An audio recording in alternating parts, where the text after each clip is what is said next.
But I do want to start with the game of the night between the Lakers hosting the Hornets. Luka Doncic and LeBron trying to get that chemistry going before they go on a stretch run early on. Dorian Finney-Smith to Doncic.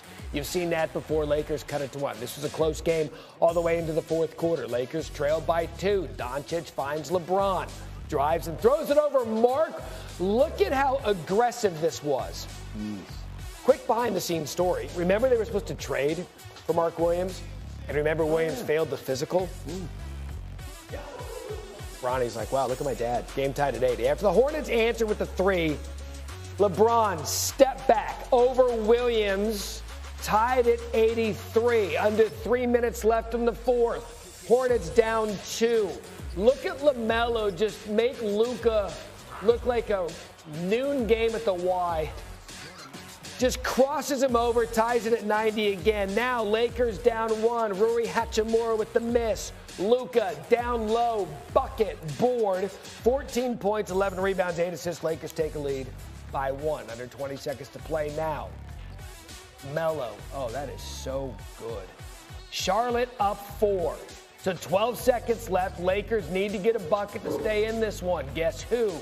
LeBron. Lakers down 1. Here's the sequence. 6 seconds left in the game. Hornets up 3.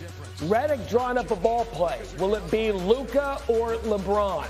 Answer 1, LeBron. Miss. Rebound. Answer 2, also LeBron. Also a miss. Hornets hang on to win this one, 100-97. So you saw there LeBron missed a pair of game-tying three-point attempts. That makes him 1 for 29. Just 3.4% on potential game-tying or go-ahead field goal attempts in the final 5 seconds of the fourth quarter or overtime since joining the Lakers back in 2018-2019. Here's LeBron and Luka postgame talking about that final play. What's it like to be the guy inbounding the ball versus the guy taking the shot? Yeah, I mean, it's both ways. You know, he had it going, so obviously we're going to go to him. You know, I think it go both ways, so one time it's going to be him, one time me. So I think it depends how the games go. You run the set that the coaches, JJ draws up. We executed. We just didn't make it. All right, Windy and Shams here to break down all things Lakers and NBA. And I think Windy, at some point, all of us, because of what happened with the trade, are waiting for Luka to be the guy to take the final shot of a game. Last night it wasn't. It was LeBron. Surprised or not surprised? Not at all. In fact, I don't think this was much of a decision for J.J. Redick. Luka Doncic just doesn't have his legs under him right now. He was 1 of 9 shooting threes in this game. He's 5 of 24 on 3 since he came to the Lakers. LeBron, as we just saw, had hit a couple of threes down the stretch. It generated a very good open look. In fact, Charlotte defense on the play was terrible. They haven't even been in this situation that many times this year. I don't even know. They probably should have fouled. But I understand why the question is there. The bigger thing is how Luka is going to get better integrated. His conditioning is still an issue. He was in foul trouble. They were targeting him defensively down the stretch to the point where J.J. Redick actually had to take Luka off the court defensively in some possessions down at the end of the game. That's the bigger challenge. The overall about this game was that the Lakers only scored 97 points. Yeah. Their offense is really not functioning. They're playing my turn, you turn. With LeBron and Austin Reeves and Luka, which is not a surprise, but a very bad loss, arguably the worst loss of the season for the Lakers, forgetting about who took the last shot. Lakers just 1-2 with Luka in the lineup since the trade. And Shams, going off of that, we talked about it with Luka. He hasn't played a lot of basketball since Christmas. We know that.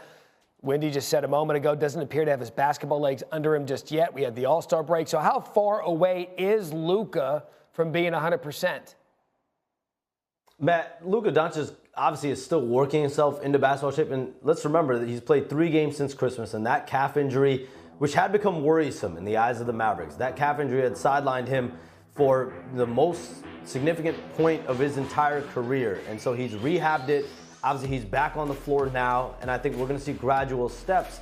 But you think about in Dallas, the offense, everything was really tailor-made for him. He had the ball in his hands a lot. His usage rate is down from upwards of 36% over the last several seasons to about 32% with the Lakers. And so it's going to take him some time. And I think what I've kept hearing around Luka Doncic over the last couple weeks is the word shell-shocked. And just that's been the vibe around him ever since the trade. And I think once he gets a rhythm, a routine, and gets his legs under him and gets into basketball shape, I think that's when we'll see Luka Doncic perform the way we're accustomed to.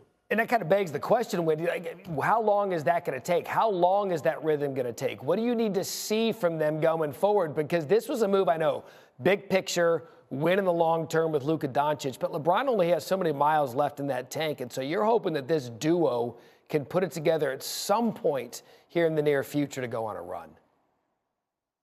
Well, I don't think they need to share. I think Luka needs to take over and be the Luka from Dallas. That's who he's going to be. And we keep saying LeBron, but this is also about Austin Reeves. Austin Reeves was a driving force for this team. The 5 games in a row that they won before Luka joined the lineup, Reeves was averaging 26 points. In the 3 games since, he's averaging 15. He got ejected from this game last night, which was a big factor in this game. So, but I think they need to get Luka back to the guy he is. His point totals are way down, and it may be Tuesday against the Mavericks. That game in LA on Tuesday, that may get Luka going. I almost think like it can't get here fast enough.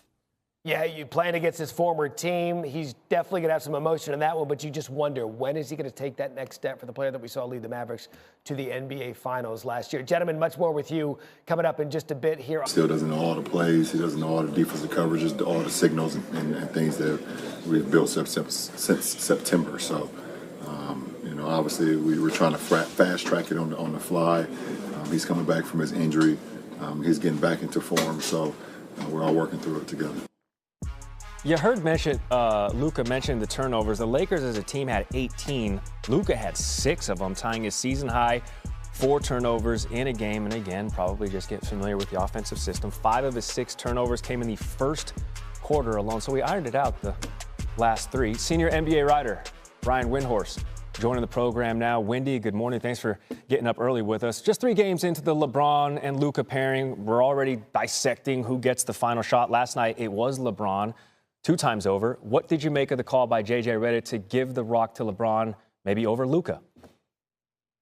Yeah, I know that's why people are going to look at coming out of that game. But if JJ Redick had drawn up the play for Luka, it would have been a dereliction of duty. Luka was terrible shooting in this game. 5 of 18 overall, 1 of 9 on threes. LeBron had way more juice in the fourth quarter. Frankly, I was surprised Charlotte allowed him to even get that shot off. The strategy there would usually be to foul, and they just totally let him walk into the shot. It was a long shot, but he had just hit one a second earlier. On that play where they got the 3-pointer a little bit earlier, they had also had Luka as the inbounder. So Luka is really looking rusty. He doesn't look like himself at all. He was taken out of the game late for defensive purposes because the Hornets were targeting him just about every possession. This team, the game fell apart for the Lakers after Austin Reeves got ejected, which wasn't in the highlight, I realized, but was also probably the moment of the game. So I think there's a lot more going on for this team to deal with than who takes the last shot, at least right now. Yeah, first quarter ejection for Reeves.